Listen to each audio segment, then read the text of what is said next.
Hare Krishna to everybody, and wish you a very happy Vishu to one and all. And Mohandas Prabhu, happy Vishu to you also. Hare Krishna. And let's. Thank you, Mataji. Hare Krishna. Hare Krishna.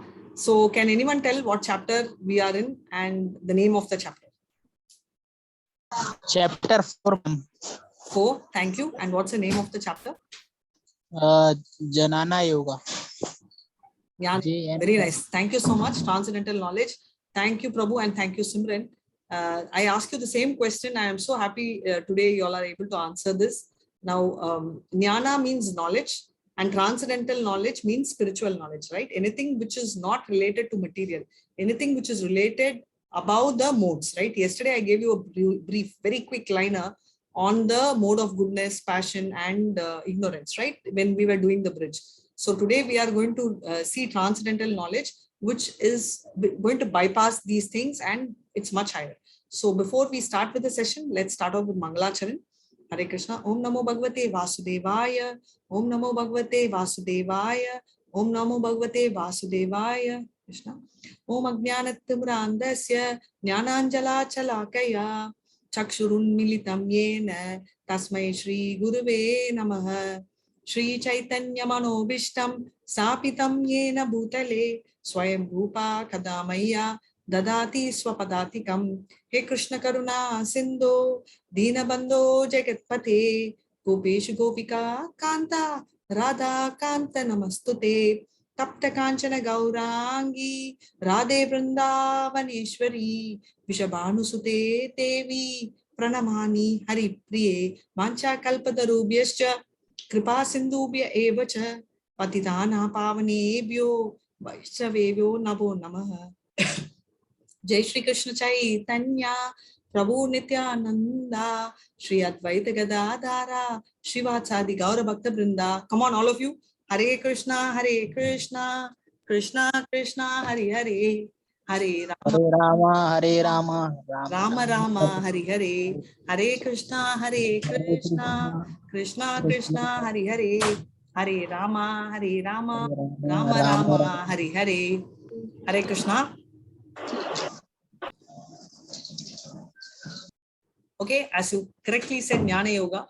So transcendental knowledge and yeah, so okay, Krishna is not there. Okay, quickly, let's go to the third chapter. So what did we do is the second chapter, first chapter, we are in the war field, right? We are in the battlefield, we are continuing in the battlefield. The second chapter actually gave us a link. On what link was it giving us? The second chapter, the first chapter actually after Arjuna went there, he had 5 challenges. And the second chapter had the last challenge, and Krishna solved each one of these queries. So what are the 5 challenges he had? No enjoyment, sin, compassion, sin, no enjoyment, and Perfect. indecision. The last one? Indecision. Between your left one. Family tradition. Hare Krishna. Right, so totally 5, and all 5 is addressed by Krishna in the second chapter, and he concludes by saying that intelligence is not to get into fruitive action. And he says Buddhi Yoga, and Buddhi, according to Krishna, what he means is Bhakti, but according to Arjuna, he thinks fruitive action means war, right? So here going and battling and fighting is fruitive action, and therefore I will, as per intelligence, I should not go for war, and therefore I'll become sannyasi. So he thinks, what is it Krishna is telling? Fight. And on the top of it, he's telling you should not be engaged in fruitive action. Why is there, two conflicting solutions? So he says, Ekam Vada, tell me one thing. And that's when we start the third chapter. And what is the third chapter called? What is the name?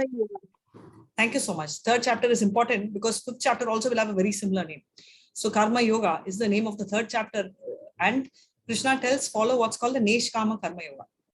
So what do you mean by Neshkama Karma Yoga is you do your duty, but surrender all the fruits to Krishna. So like the judge does his duty, but he's not keeping the result, right? And like the doctor, he's not looking forward for anything. So likewise, surrender all. So simple example is a Neshkami Karmik. Let's say he is planting 100 trees and he gets 100 fruits from them. He will keep 2 fruits for himself, but give all the 98 to Krishna. So the other way around, 100 he will give and take 2 for himself. And I'll put it like that, it'll be easier. So this is the Neshkama Karma Yogi. And what he's telling is karma kanda is someone who will have all the 100 fruits for himself.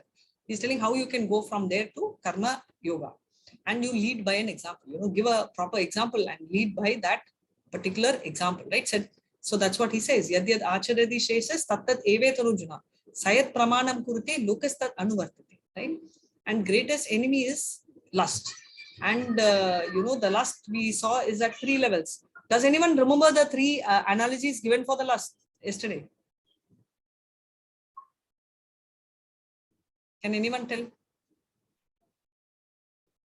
Do you recall any one of the last analogy? Hare Krishna.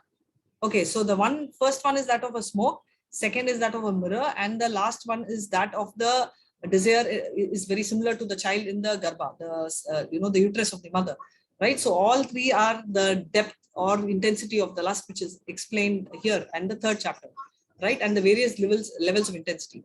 Also, what they say is the first one more refers to human life, where it's easy for them to remove it, right? Because it's like the smoke. Whereas the second one relates more to animal life because it's a little more difficult. And the third one talks about, the plant life, where it's like plants. The lust is very, very deep. Hare Krishna.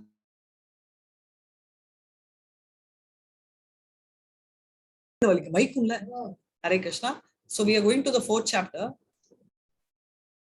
And the 4th chapter is Transcendental Knowledge, right? So what is Transcendental Knowledge? Very important because we highlighted this on day 0, right? Why we have to follow Bhagavad Gita in parampara, discipline succession. Because only when you follow in the discipline succession, you will know the path and you will know what is right and what is wrong. So therefore, we will follow this in a disciplinic succession. And Krishna is the goal of all paths. We're going to see that.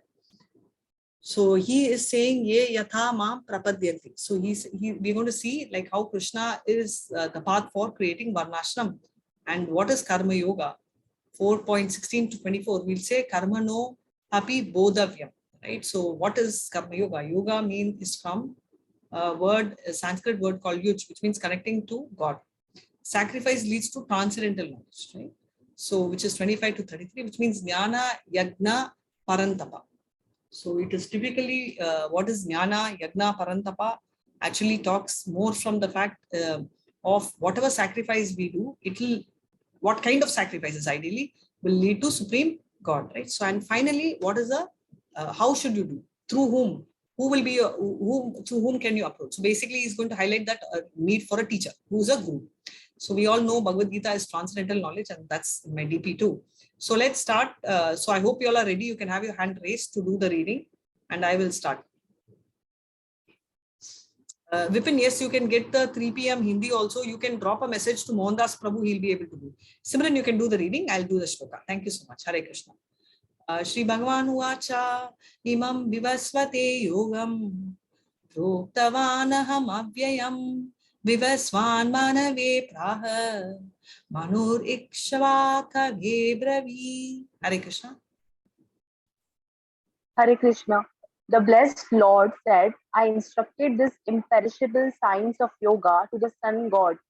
Vivasvana, and Vivasvana instructed it to Manu, the father of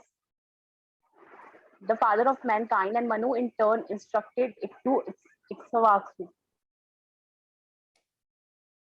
Thank you so much. So you can see this picture. Originally it was spoken by Krishna, and it followed a discipline succession, and it moved to the sun god Vivasvan. The name of the sun god is Vivasvan, and I know there are many names for sun god, but that particular time, sun god is called Vivasvan because sun god is a post. Like how you say prime minister, president, sun god is a post, right? So that person who was the sun god at that point in time is Vivasvan, right? Now you may tell, what about Surya Dev? What about Surya Narayanan? Surya Narayanan is when there is shortage of sun god from the people, Narayanan himself comes down as Surya, and that's when he's called Surya Narayanan, right? So all these are posts. Surya, sun god, Indra, all are not the names. These are the names of the post. And we next have, Vivasan gave it to his son Manu, right? And that's where Manu Samhita, right? Like Brahma Samhita, Manu Samhita came, which is a book. You would have heard Madam and Eve. So this is the original concept, right? man comes from that Manu. And finally from Manu, it goes to the son, Ikshavaku. And Ikshavaku is the first ruler, right, of the entire world. So we will move to the second thing, and he's going to talk about how it is going. Hare Krishna.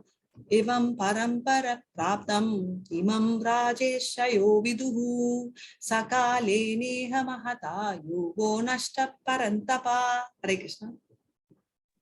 Hare Krishna. This supreme science was thus received through the chain of discipline, succession, and the saintly kings understood it in that way. But in course of time, the succession was broken, and therefore the science as it is appears to be lost. Hare Krishna. Vipin, I have to check. Vipin, I don't have the Hindi link at the moment. You may type to Mohandas Prabhu. He's also going to check. We don't have all class links at the moment, so we will get back to you. So, so the supreme science was thus received through the chain of discipline succession. So we saw that, right, how it went. And the saintly kings understood that in that way, but in course of time, the succession was broken, right? And the science as it appears to be lost, right? So why they are saying that is, you keep saying, now if it is lost, is it like a book which got lost? No, it's because people perceived it differently. Each of them started commenting on Bhagavad Gita in the way they understood. So they were like, random comments. There was no logic. They were just, applying their own science, their own mysticism, and they were commenting. So the actual quality, the original quality got lost, right? It's like the Chinese secret. I tell you a secret, you tell the secret, you tell the secret, but then you keep modifying it. That's exactly what happened. So lost in the sense, not actually lost. It means that it took a completely different form because of the various commentary. So there was a need for retelling the story. Now I was talking about the four parampara, like how parampara is like your university, right? You have what's called the Osmania University in Hyderabad. You have the Madras University in Chennai. Likewise, you have the Delhi University, right, in Delhi, and the Mumbai University. So these are, let's say, recognized universities. Now you do not have a Radhika University. So I cannot start a university, right? At least as of now. So there are these, same way Bhagavad Gita can be learned through four parampara, which means through four discipline succession.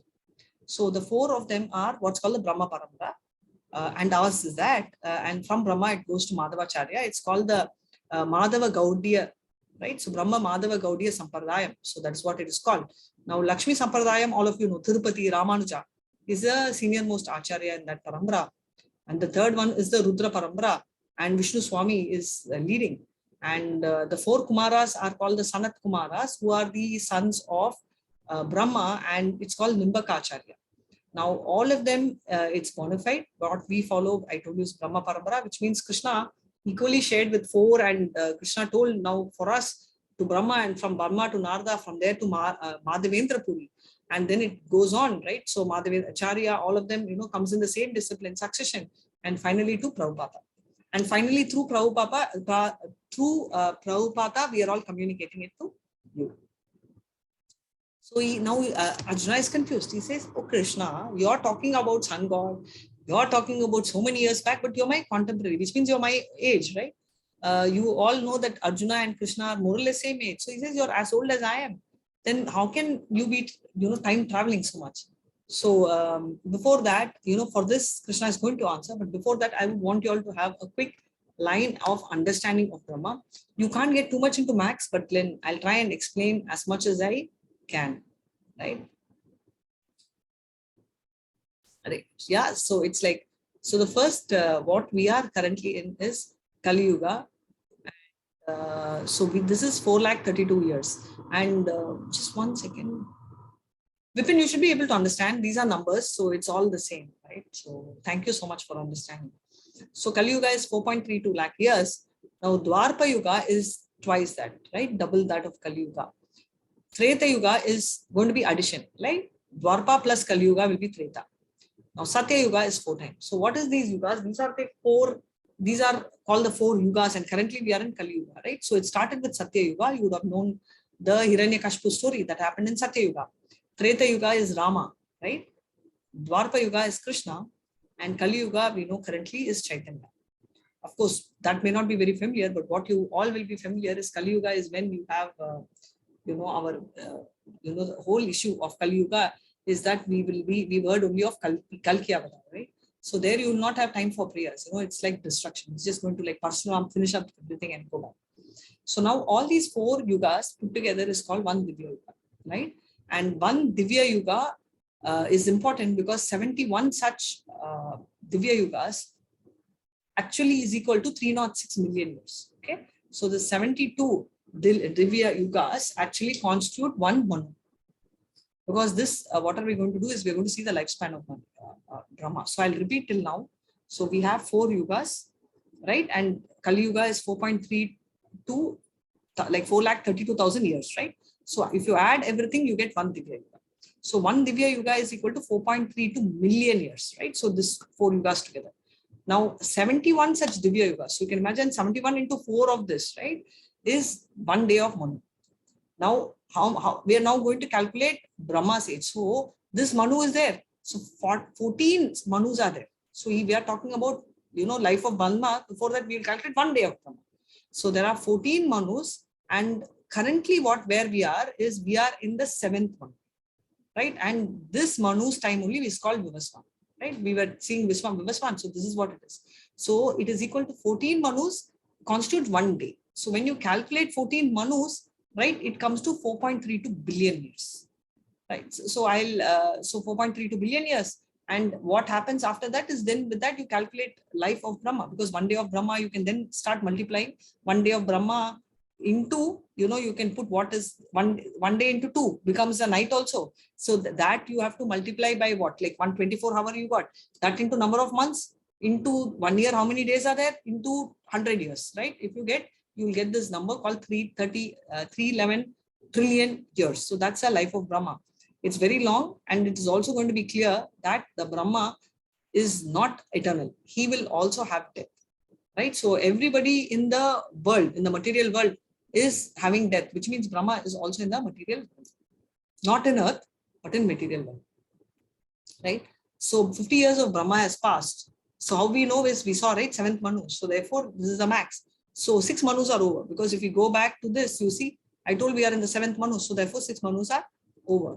So that is so many years. 27 of the 71 yugas, I told 71 Divya yugas are there. 27 yugas are over. So we are just calculating that into the top number. So you will get how many Manus are left, right? And with all this balance, if you do, time elapsed comes. Time elapsed, how we calculate? Krishna was born 5117 years before.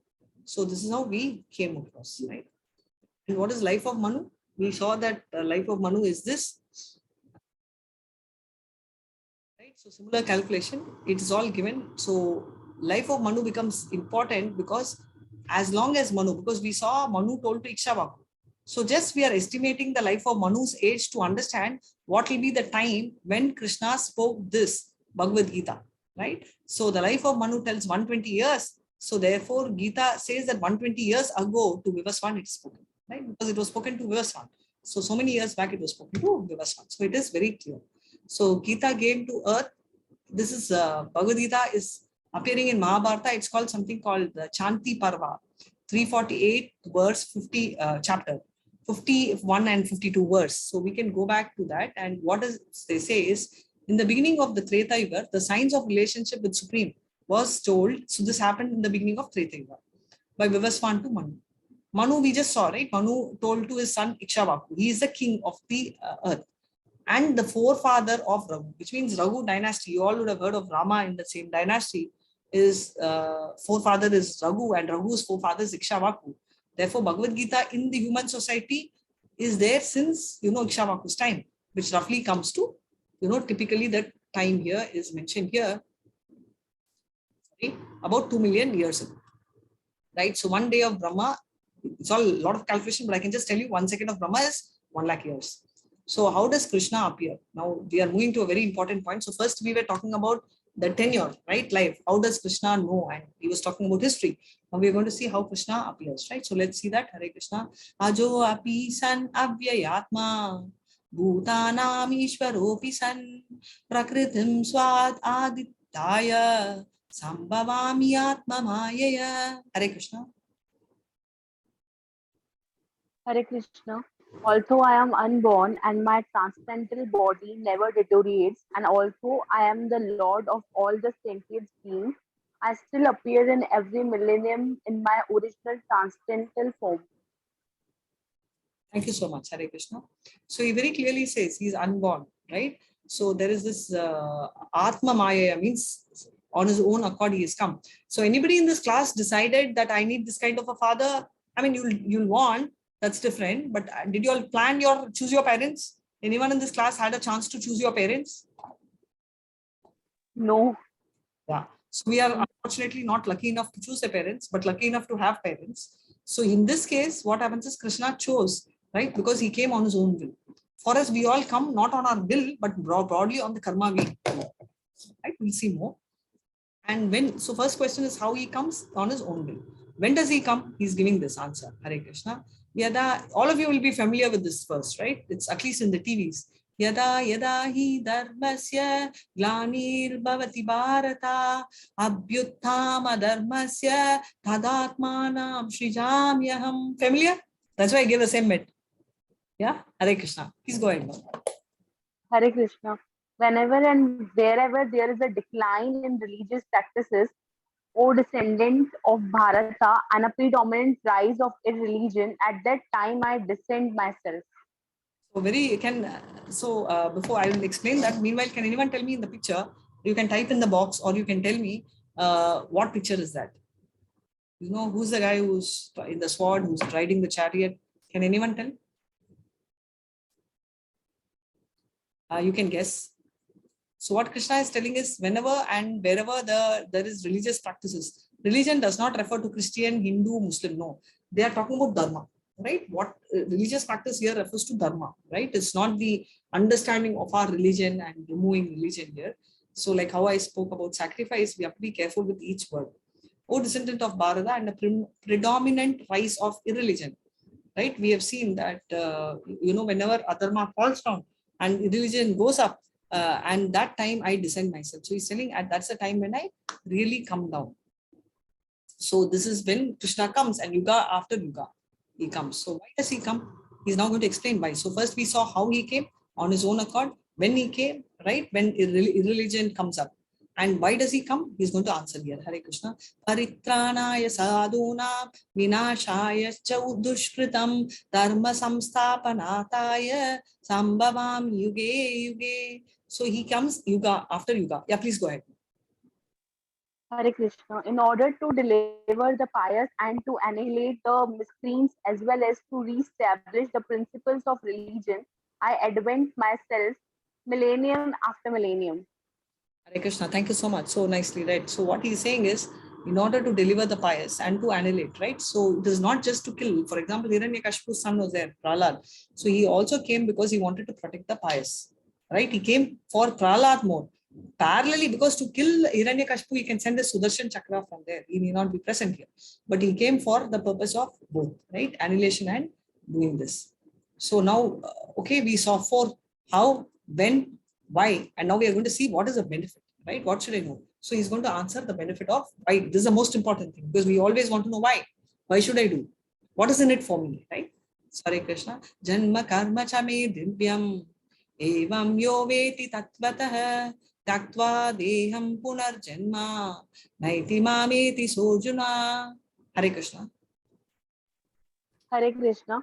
One who knows the transcendental nature of my appearance and activities does not, upon leaving the body, take his birth again in this material world, but attends my eternal abode, O Arjuna. So he says, if anybody knows my transcendental nature, my appearance, my activities, everything, upon leaving the body, that is on death, he will not come back here. He will not be reborn, but he will reach the eternal abode. So the difference between us and Krishna, I will explain. But prior to that, I wanted to explain this to you, where this is our soul, right? Soul is invisible. We saw the size of the soul. So can someone tell me what is the size of the soul? Size of the soul. You all told me yesterday. 1/1000 part of the hair strand. Thank you so much. So that's the size of the soul. And now the soul is covered by one material which we all know, body, right? The Panchabhuta, earth, water, fire, ether, air, all of us know this. But between that, there is one more body which we would have not read. That's called the subtle body, which is the mind, intelligence, and falsity. Now, this is the one which is stopping us from going to the supreme world, that is spiritual world. Only when we get rid of, anyway, gross body, when we die, the gross body is gone. But what will happen? The subtle body also has to go. If the subtle body is not going, then we will never be able to go to the heaven. We'll never be able to go to the spiritual world. We can go to the heaven and we'll come back to the earth, but we'll never be able to go to the spiritual world. So that is a challenge which we are facing. So Krishna's form is spiritual. The difference between, I told you, right? So that's why his world is also spiritual, whereas our form is temporary, right? Now, the one more main difference, there are a lot of difference, but I'm just keeping it short. Maya, Krishna controls Maya, but Maya controls us. So that's yet another difference, right? So we'll move on. Has anybody in the history be able to know Krishna? They're asking, does anyone know Krishna? Can anyone guess the picture? You know, there's a picture here. So if you can take a guess, meanwhile, I'll read this. Ya yata mam prapadyante tam sataiva bhajamyaham mama vartmanu vartante manushyam pata sarvashah. Hare Krishna. Vitaraga bhaya krodha manmaya mamupashritaha bhagavo jnana tapasa puta madbhava agataha. Hare Krishna.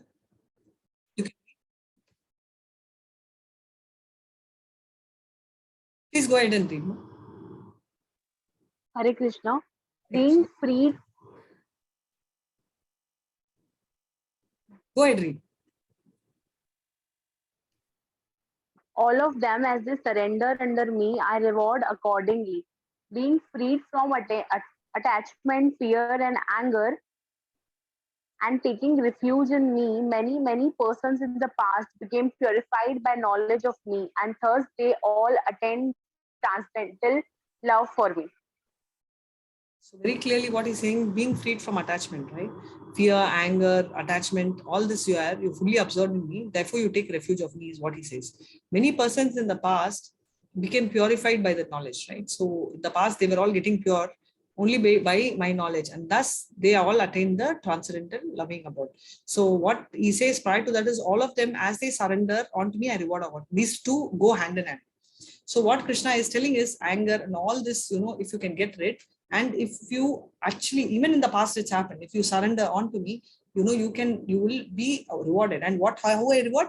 To the extent you surrender. Now this is going to create the thing, right? So if you see a cow surrenders, Krishna shows love to the cow. So Balram is holding Krishna's leg, Krishna is also doing, right? So equally surrender is not applicable just for Balram, it's also applicable for us. So he's still going to now pay his way, because Arjuna is going to tell, oh Krishna, if that is the case, then why people surrender to demigods? He's confused. He says, okay, if you're going to reward accordingly, then why people go to a lot of demigods, right? They go to Ganesha, Shiva, Lakshmi, everyone. Lakshmi, of course, this is Shakti, but I'm just saying many demigods, even, they have their own demigods, which are like in the village corner and all that. So that is this query. So let's see what Arjuna is going to say.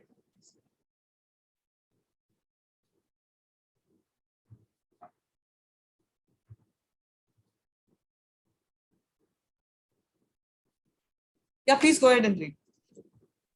Man in this world desires success in fruitive activities, and therefore they worship the demigods.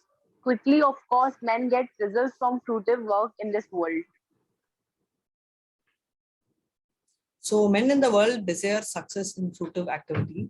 So very clearly what they say is because of that, right? They want quick results, right? Everyone wants today. If you want something, you want result right now. Today I'm going to job, I want car tomorrow, right? So they want quick results, and therefore they surrender to demigods, because demigods will give quick results, but it will not be long lasting. So we'll see more. So he says, oh my God, then if they are going to do, how will they achieve moksha, mukti? Because liberation can be given only by Krishna, right? So let's go ahead and what he says. Hare Krishna.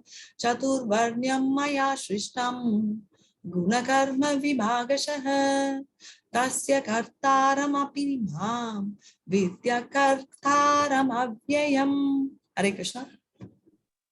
Hare Krishna. According to the three modes of material nature and the work ascribed to them, the four divisions of human society were created by me, and also I am the creator of this system. You should know that I am yet the non-doer, being unchangeable. So he says the four set of people, right?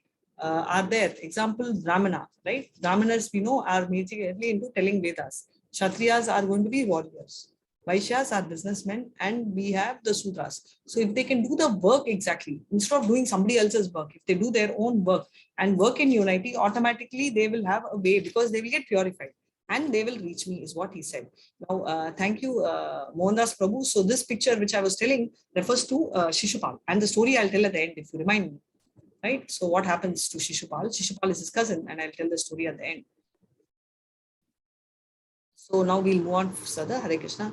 Namam karmani limpanti name karma paleshpriha iti mamyo abhijanati karma birna sabhadyate. Hare Krishna.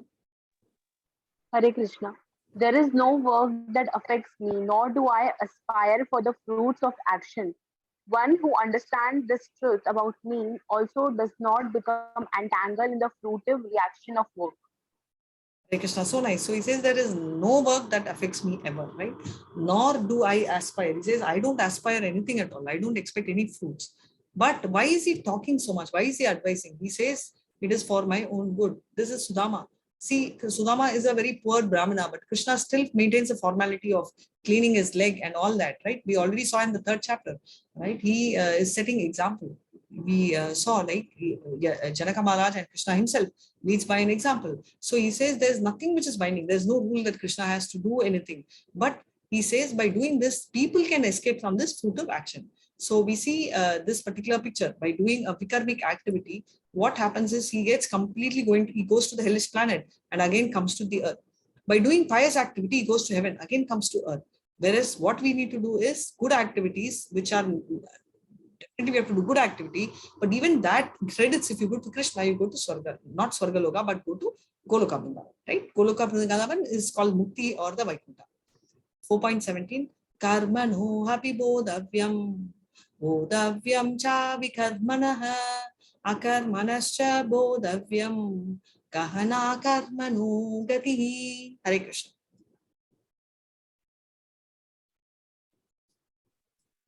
Hare Krishna. The intricacies of actions are very hard to understand. Therefore, one should know properly what action is, what forbidden action is, and what inaction is. Hare Krishna. Thankfully, I think yesterday's bridge we saw this, right? So all of you know what action is. Action is what you're supposed to do as per Shastra. What is forbidden action is what you're not supposed to do, right? Against Shastra, all the bad, terrorism, all that is bad. And what is inaction? Not doing anything, right? That is also inaction. But is Krishna meaning that? Is he telling don't do any action? No. Krishna conscious is not inertia. Inertia means no action, but that's not what he means. What he's saying is inaction, he's talking about do not get reactions of the action, right? You don't get the sins of that particular action. Example, even if the person leaves everything and goes to a forest and he cooks, and during the cooking also some insects die. So that's also action, right? Basically, to maintain his body, at least he has to do action. So he's talking about surrender the credits to Krishna, and that will be equal to inaction, which means he will not get any sins. We saw Vikarmi, who does not follow any Vedas, he is degraded, and he will defeat the purpose of human life, because the purpose of human life is to surrender, to understand the purpose of we coming here and go back to Krishna, because animals can't understand. I cannot teach Bhagavad Gita to animals, but you all can understand. Karmis do proper activity, they follow Vedas, they attain the Swarga, eventually they come here, right? And therefore, Jnanis are those, again, they come to the platform, right? Atma knowledge, they know knowledge, they understand. They are not running around with fruitive work, but again, they come because they are bound, however, the difference in Jnani is if he's only paperwork, gone. But then if he's going to follow devotional service, then he will become one like Narada and become, reach karmic. Now, there is no rule that, for a bhakta, you have to be either a karmi or a jnani. No. If you're a bhakta, you'll automatically have jnana and karma. So this is the last shloka, Hare Krishna, 4.34. Tat vidhi pranipatena praniprasnena sevaya upadakshena te jnanam jnanitas tattvat darshinaha. Hare Krishna, sorry. Jnanitas tattvat Hare Krishna. Just try to learn the truth by approaching a spiritual master. Inquire from him submissively and render services unto him. The self-realized soul can impart knowledge unto you because he has seen the truth. Hare Krishna. So very clearly he says, now whom should you learn from? Obviously, you can always go to a library and also do it in medical. You can see YouTube, but can you learn swimming through YouTube? No. Things we learn. Yes, right? So we can't. Likewise, can I go to a library and buy some medical books and become a doctor? I mean, I'll read all the books which they prescribe in medical college, but will I become a doctor? No. No. So there is a authorized university, there is a prescribed rule which needs to be followed, right? So that is exactly, that's exactly what Krishna is also talking about. So why I'm saying all this is because this is exact term which he's talking about. A self-realized soul can impart knowledge to you, but only he can do, because only if he understands. See, you can learn only from a doctor, right? You cannot, because the professors in a medical college is a doctor. He is not an engineer who's trained in medicine to teach, right? Why? Because he should be having the line of knowledge. Same way as today, if you see, when it comes to religion, everybody gives free advice. Do this, do that, you can do this, you can do that. Why? Because people don't care. They just want to give advice. But the best thing and the right thing to do is you don't get or give free advice, but you get to understand the concept.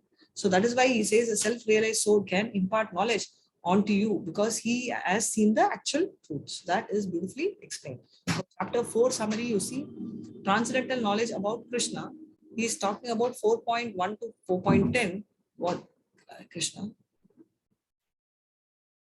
is evam parampara praptam. So transcendental knowledge about Krishna, he is talking about that Krishna as is very knowledgeable, and we have to understand about Krishna because this knowledge is given in the parampara succession, and if we want to hear Krishna's words, then we have to follow the parampara, right? Ye yata mam prapadyati. So Krishna, as the goal of all paths, has created varnashram. Why? Because it automatically purifies us. Karma yoga, karma no happy bodhavya. Follow karma yoga. If you can't practice bhakti, at least neshkama karma yoga you do. Nana yajna parantapa. Sacrifices by doing all these yagnas, right? What we do currently, we all know. What is the yagna we do now? What is the name of the yagna? What is the sacrifice which we are doing? Do anybody know the name of the yagna? What is chanting? The Maha mantra is called Sankirtan, right? It's called the Nama yagna, right? Sankirtan yagna. So that is the prescribed one for Kali Yuga. So that will help us to reach the supreme abode. Tadvidi pranipatena means through how will you learn? Through a proper authorized teacher. So with this, we are ending this chapter 4. Hare Krishna, do you have any doubts? Does anyone have doubts? So silent. No doubts? Okay, I'll end the chapter and we'll start bridge. Hare Krishna. Vancha kalpatarubhyasya kripa sindhubhya evacha patitanan pavanebhyo vaishnavebhyo namo namaha. Come on, all of you once, join with me. Hare Krishna, Hare Krishna, Hare Krishna. Hare Hare, Hare Rama, Rama Rama, Hare Hare. Hare Hare, Hare Krishna, Krishna Krishna, Hare Hare, Hare Rama, Today is the 4th day, so we will all chant definitely at the end. And who's going to do the chanting today? Who's going to do the chanting? You can raise your hand or put in chat. Otherwise, I will nominate one person. So it'll be if you can self-nominate yourself.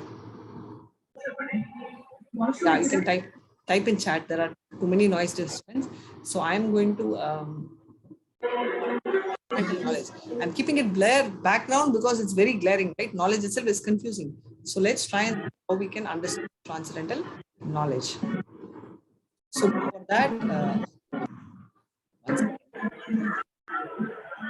I request each one of you to stay muted. And if you need something, if you can always, you can unmute yourself and talk and then go on mute. Hare Krishna, can we have someone to read this, please? Can anyone read? Yes, sir. Yeah, Simran, go ahead and read. Ayama, please go ahead. Hare Krishna. Role of faith. Science itself requires faith. We don't know our logic is correct. I don't know you are there. You don't know I am here. We may just be imagining all this, you see. I have a faith that the world is what it seems like, and thus I believe you are there. I can't prove it from any fundamental point of view.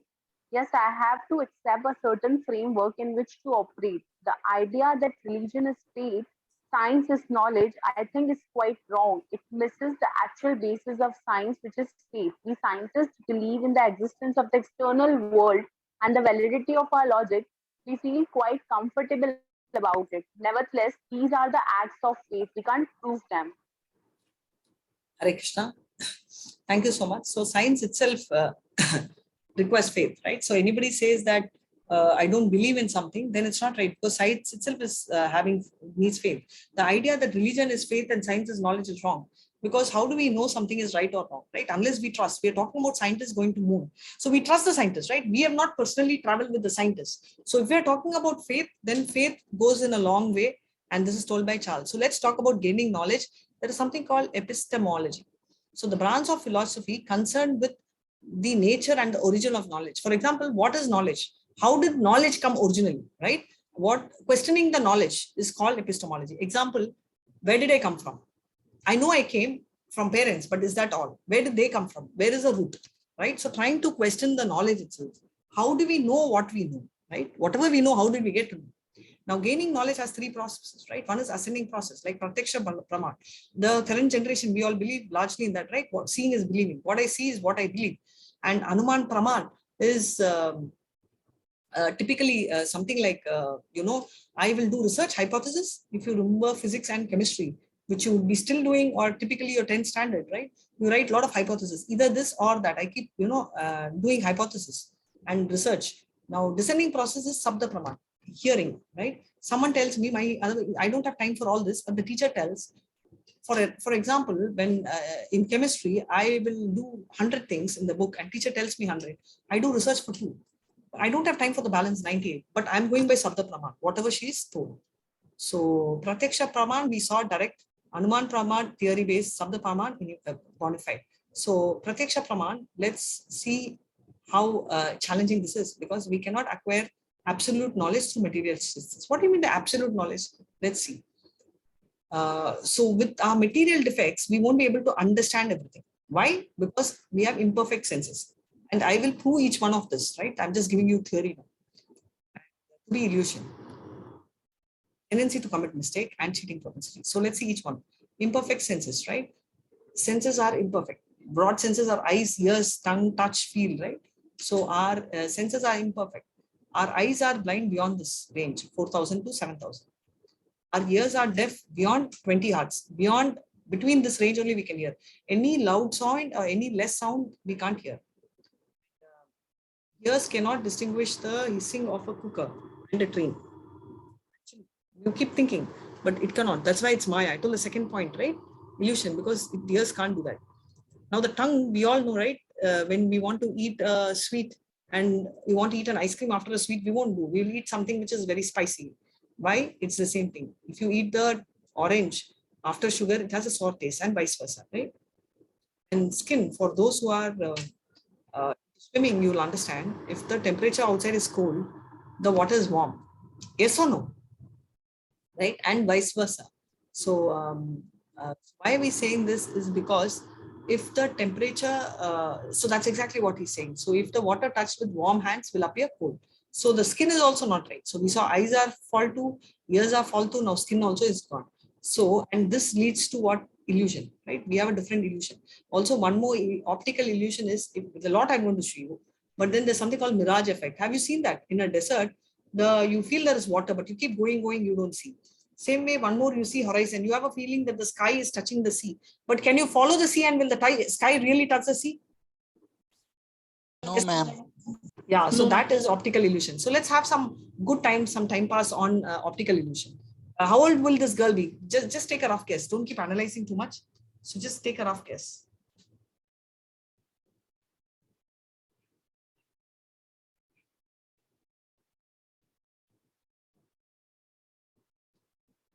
How old do you think this person will be? Is that a very tough question? She seems young, maybe 2021. Thank you so much. Yeah, so that's because you're seeing as if this girl is a cute little girl with a turban. If you see in another angle, keep observing, right? If you take the outer line of the face, where this is the eye and this is the outer line, it's like a very, very old lady. Can you see that? It's like a very, very old lady, and this is her scarf or whatever.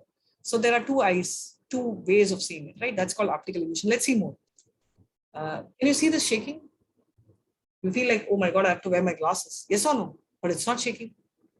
Yes or no? Come on, I want a yes or no. Which has to be interactive. Now, one of you all tell me the center circle, which one is bigger, the first one or the second one? First one. Both Any are other the answer? same. Both are same. Yeah, both are actually same, but what he said is right. The first one seems bigger, right? Because both though are same, first one seems bigger. Now this one, what does the picture show you?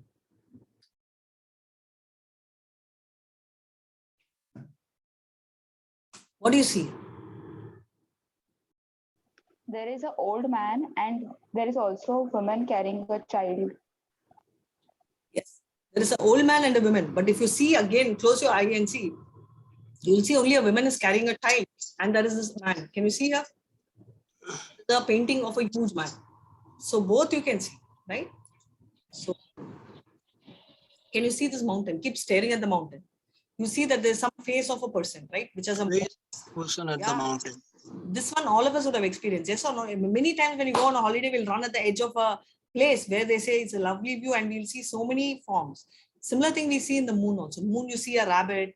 Mom would have told when we were all children, all these stories. And how many legs? Don't tell me 4 because I know I'm not testing your knowledge. I'm testing the vision. How many legs do you think this elephant seems to be having?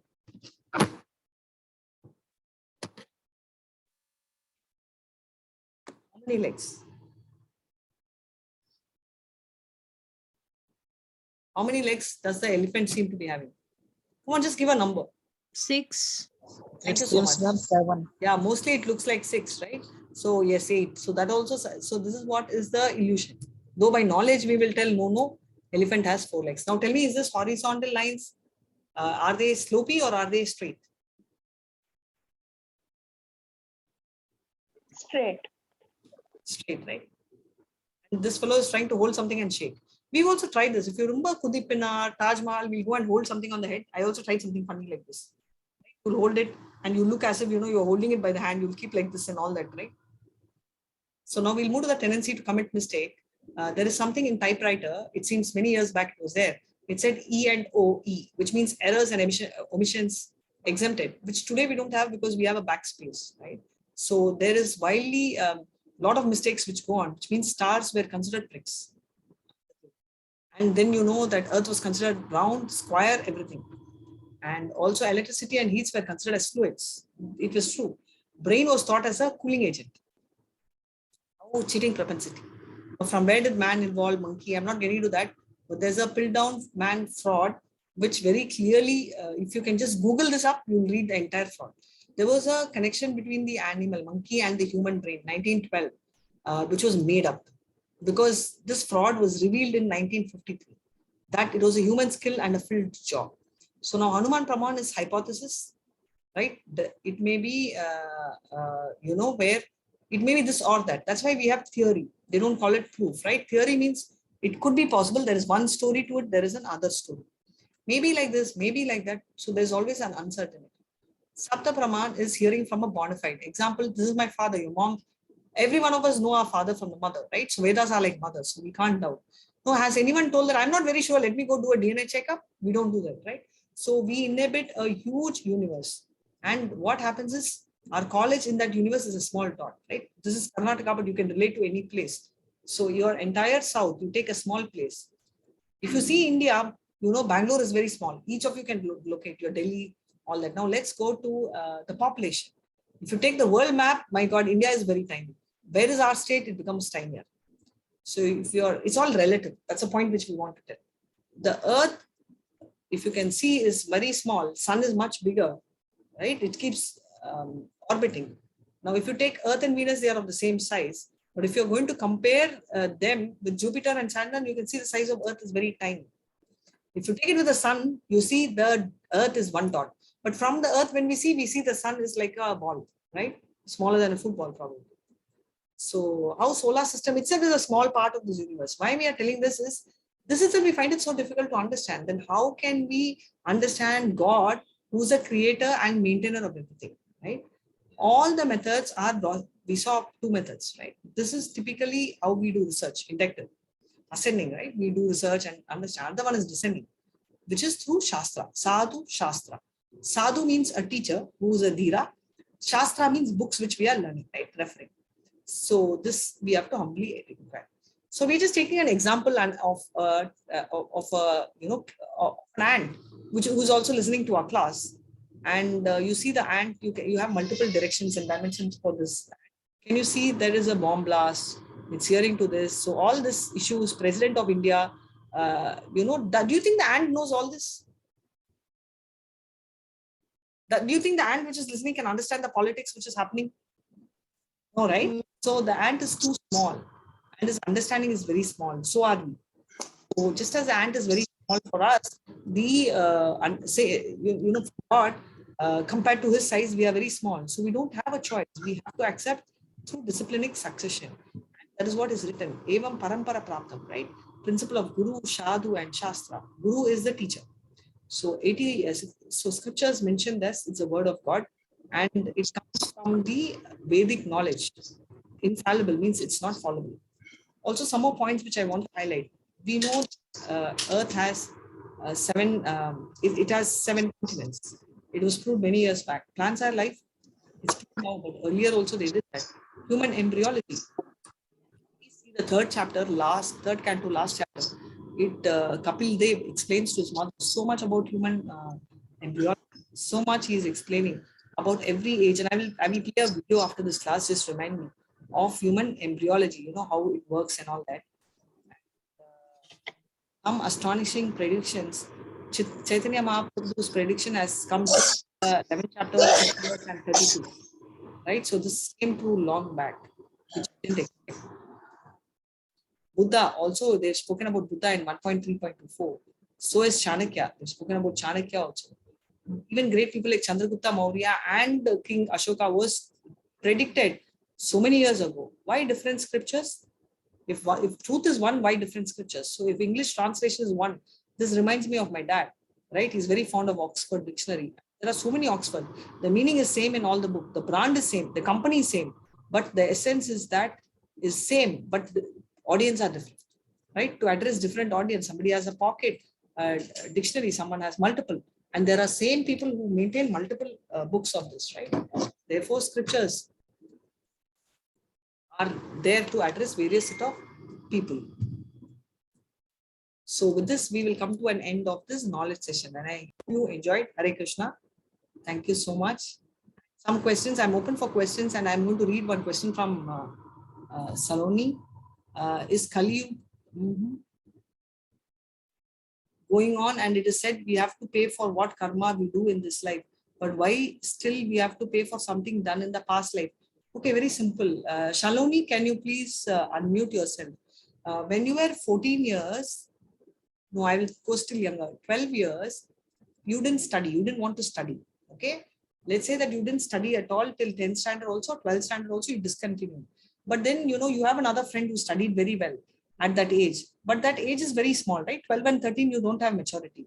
But at the age of 30, he gets a nice job, whereas your job becomes average.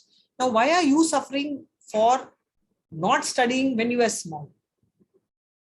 You did it something unknowingly, but that is reflecting in your entire life. Yes or no?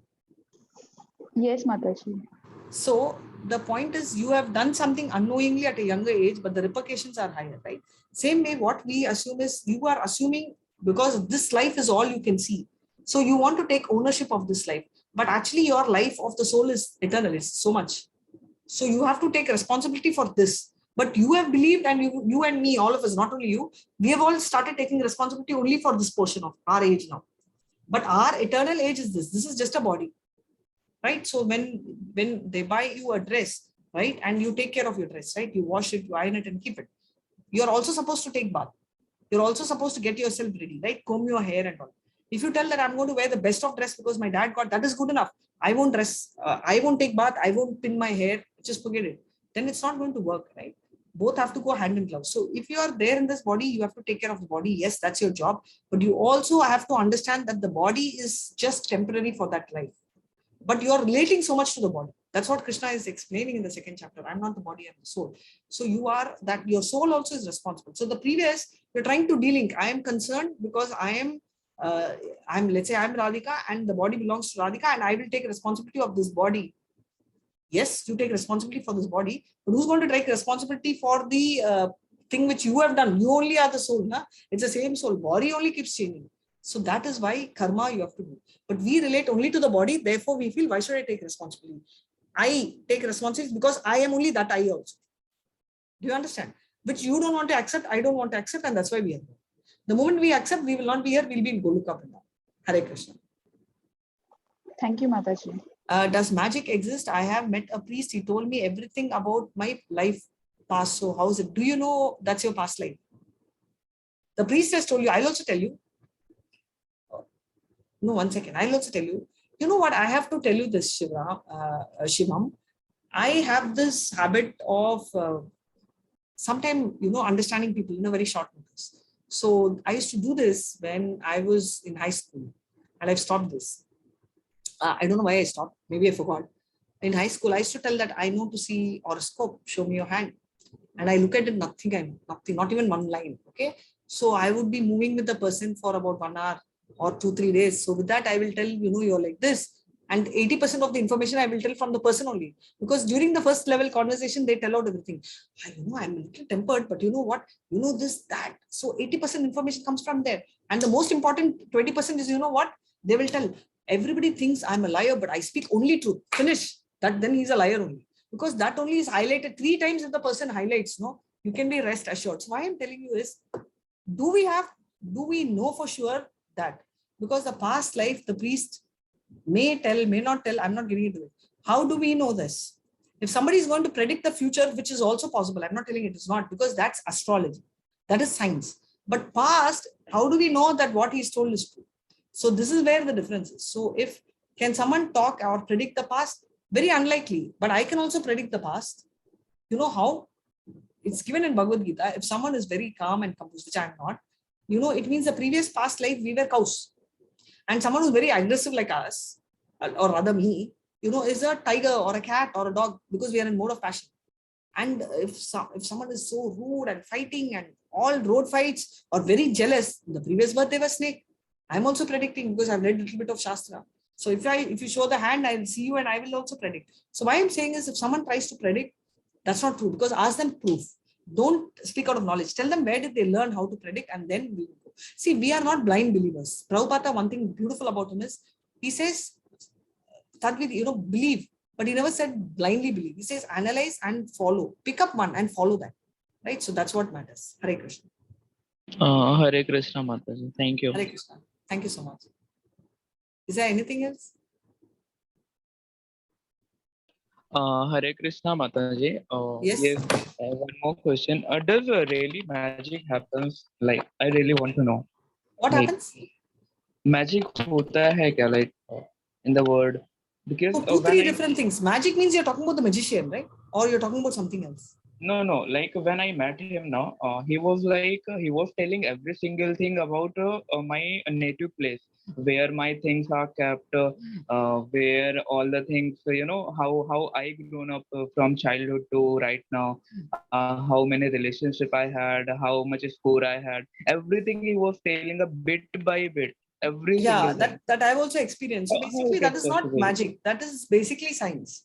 So when they see your hand lines, or when they see your palm, or when they see, there is a science behind it. So this is not magic. So what they understand is, anyone in that particular broad. Why, let's go to this Linda Goodman. If we have read, I think we all used to read Linda Goodman a lot. I'm not too sure if we all fancy that. But what Linda Goodman speaks is, anyone born as a Piscean, right? Or anyone born as a Scorpion, their characteristics and qualities are the same. Right? They have a certain set of qualities and attributes which are common for them. Whereas somebody born in a different life will have a different set of qualities. I'm not telling this is right. I'm not telling that is wrong. But I'm just telling you that it's in common. So born on the same day, they have certain set of attributes. Born on the same date, also they'll have the same attribute. So all this happens largely. So based on that, which is a science, yes, he would have told. But how much of it is true, I can't tell you. But if there is truth in it, yes, there could be, because it's science, right? So astrology is also one of the old Vedic literatures. Ayurveda is also old. So therefore, these are all coming through discipline succession. Yes, there'll be truth. But how much of knowledge they have, we don't know. That is the only challenge. But otherwise, if you ask me, is it a lie or true? Yes. True. Not So, till it's so alive. Mataji wanted to know, like, if we want to learn and explore that astrology, so are we going to see in this Bhagavad Gita ka session, or we have to learn this astrology in another part of the subject? We never teach astrology because Bhagavad Gita changes astrology. See, because there is something called fate and destiny, which we cannot change, is what they say. But Bhagavad Gita changes fate. I'll tell you why. Your fate and destiny, it's true, is based on your karma, right? Whatever you do creates your fate and destiny. So let's say that I will take one more devotee, and I'm not taking the names of you all because it's a private message. There it's said that the person stole in the previous birth, and therefore she or she is experiencing karma. So now I'm telling, let's keep this true for the time being. So if this is true, and if the person is experiencing karma, okay, I will go by that. Now, according to the karma, that person has to face A, B, C, D mistakes or punishments. Now, A, B, and C punishments of the 4, A and B, let's say she's already faced. Now, by doing the chanting, C and D gets waived off. Not that she can go and steal or he can go and steal again. I'm just giving an example. So C and D gets waived off. That means Krishna consciousness can override whatever is your fate and destiny. So people who come in Krishna consciousness, we don't care about this because we are overriding our fate and destiny. And we are also not bothered about karma because it's getting wiped off by Krishna. So we are working on solution rather than knowing problem. I don't like to know about my previous birth. I'll tell you why. Now, if someone tells me I was a princess, then I'll feel, wow, I was a princess. I'll have attitude. Then why the hell am I born here? Now, other way, if I was a beggar, gee, I was a beggar. Ooh. Either ways, it'll hurt me. Do you understand? And I will go and show off, oh, I was a princess, but not now. No?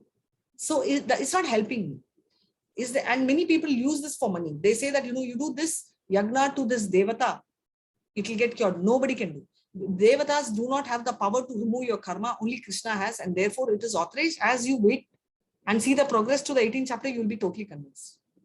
Hare Krishna.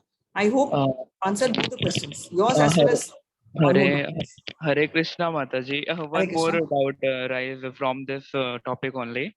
Like you said, astrology and Bhagavad Gita are the different things, right? Yes. Okay, but as you said, ki Bhagavad Gita also deal with the science and astrology also deal with the science. So I never said that. I told Bhagavad Gita, what I meant is astrology is science. I said Veda. I didn't say Bhagavad Gita. I also science, biology. Bhagavad Gita are the words spoken by Krishna directly. So it's okay, right? But there's a difference, and which is what we saw. We are subject to mistakes, but science can have mistakes. But Bhagavad Gita cannot have, because these are Vedas cannot go wrong. Because fact that these are told by God. Now, Ayurveda is also Veda. Can it be wrong? Technically, if you follow it to the T, it should not go wrong. But it's going wrong because of the fact there are many factors to it. First, including astrology, what's happening is your time of birth is not being recorded correctly.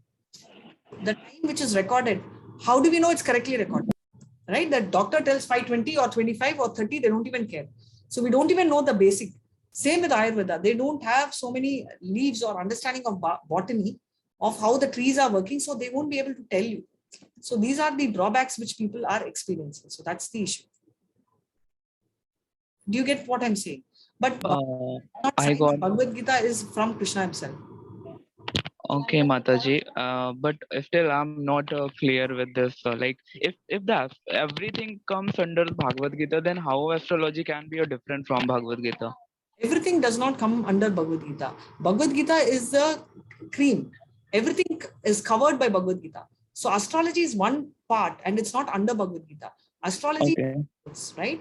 And I just told you, astrologer, the moment is basing something on the time.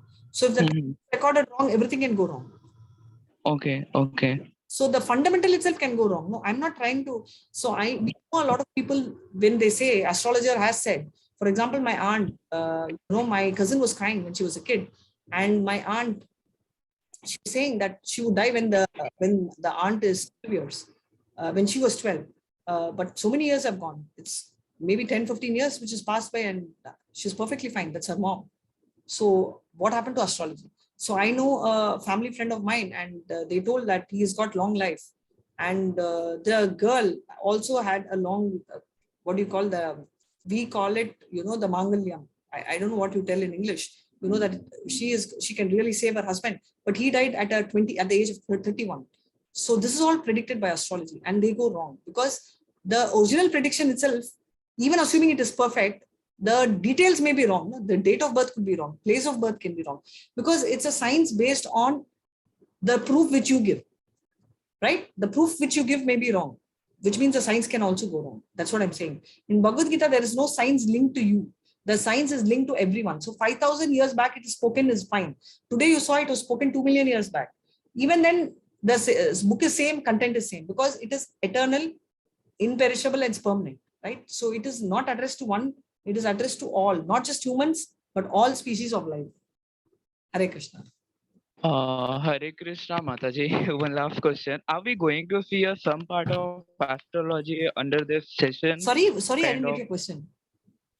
Are we going to see any kind of session on astrology under this session of Bhagavad Gita? No, no. We will never do astrology because we don't believe astrology, because No. I'm don't not believe. talking about doing. No. I'm not talking about we are going to do astrology. I'm just asking, is there any detailing or kind of single small topic about astrology in coming session?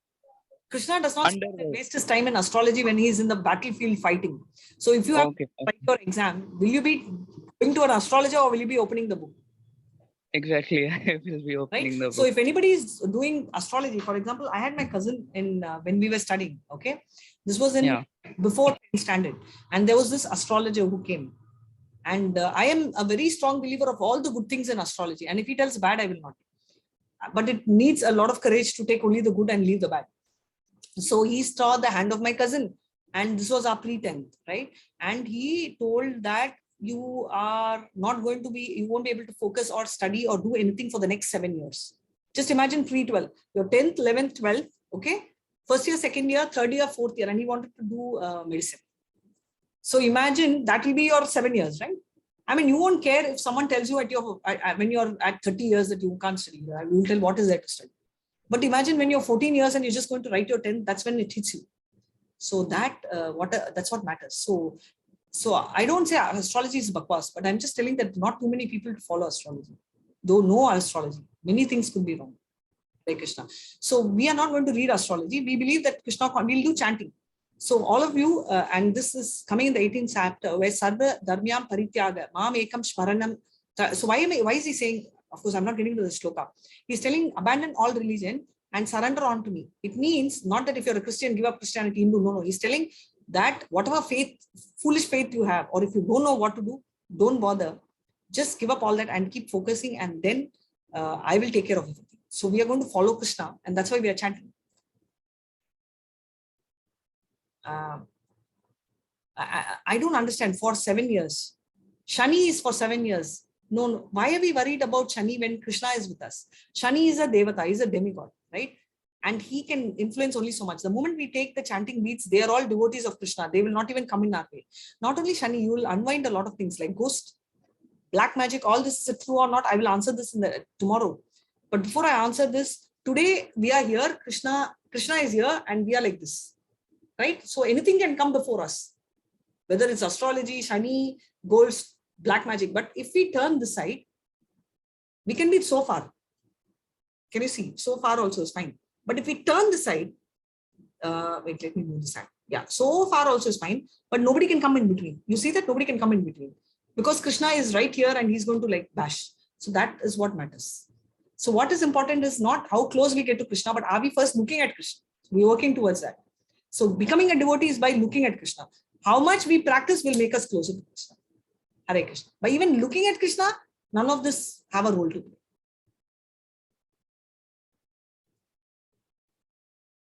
Hare Krishna. Anybody? Any other questions? Yes, Mataji. Yes. Please go ahead. Lots of questions going on in the mind. No problem. Like I have always seen there is always war between luck and hard work. How you define? Very nice. So for this, you have to wait. Okay, you're talking about luck and hard work. Very nice. One. And second thing is there is also something. Have you ever felt? I have. Have you ever felt that good things happen to bad people and bad things happen to good people? Yes or no? Yeah, most of the time. Our Most of the parliament is time. the best example. Yeah. So I will tell you a story tomorrow, not today, because today I think besides being pastime, I also told you I will tell you the story of Shishupal, which I'll tell you in one line later after this. So what is happening is that's a bigger story because luck and bad luck. But just remind me, one of these days I'll tell you. Maybe tomorrow, if not day after, I'll tell you. 6th chapter. Remind me exactly this topic. Good things happen to bad people, bad things happen to good people. I'll tell you the story and that will address your question. Is that fine? Can you wait for a couple of days? Yes, Mataji, sure. We would love to listen. Yeah. Sure. Thank you so much. Hare Krishna. And I'm going to play this video. Best answer, Mataji, feeling blessed. Thank you, Shaloni. I'm also enjoying, I love interactive questions. I love a lot of questions too, because I used to be asking questions and I've told you my experience. So would you like to see a video? Yes, Mataji. Okay. Can you see? I'm going silent.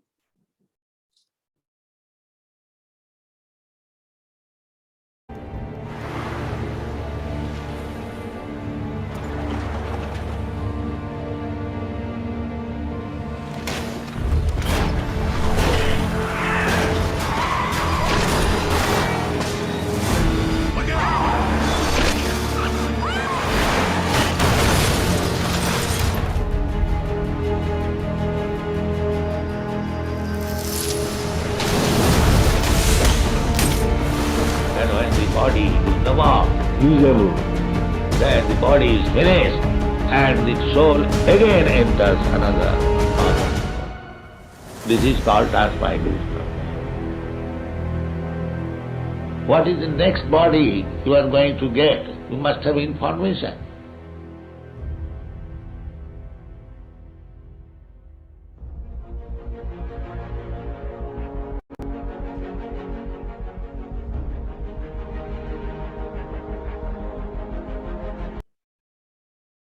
Hare Krishna. So I just wanted to ask you one question. Can any of you all tell how many years back CT scan was discovered?